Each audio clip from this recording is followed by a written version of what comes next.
Thank you for listening to the Solanos Stories, a companion to the Smithsonian's traveling exhibit, Crossroads, Change in Rural America, presented in downtown Trinidad, Colorado.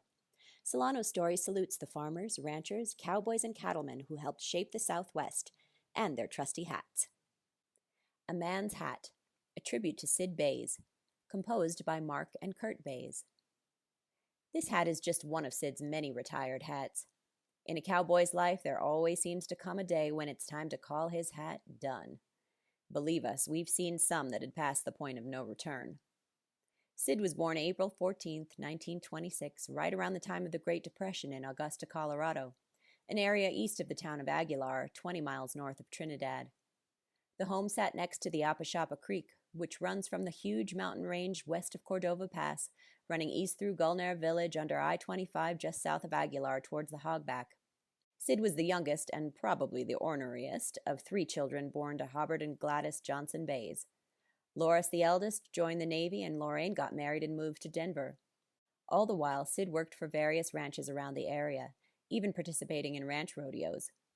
In the late 1950s, Sid went west up the Purgatory Valley to the Stonewall Valley to work on a huge cattle ranch. He brought his wife of 6 years, Frances Spagnoli Bays, and 2 sons, Mark, 5 years old, and Kurt, 3 years old, and quickly assumed management of the ranch operations. He did everything from punching and branding several head of cattle, fence building, irrigating multiple hay fields, erecting windmills, and the management of the ranch's other employees. In a good year, they could get up to 2 cuttings of hay in a season. That brought about the mowing, raking, baling, stacking, and winter feeding. After several years, Sid partnered up with a few friends and formed their own cattle company called the J.H.&B Cattle Company.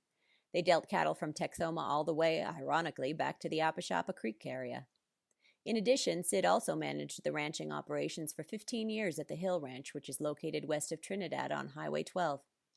During his time at the Hill Ranch, he established a great friendship with Dickie Hill and family.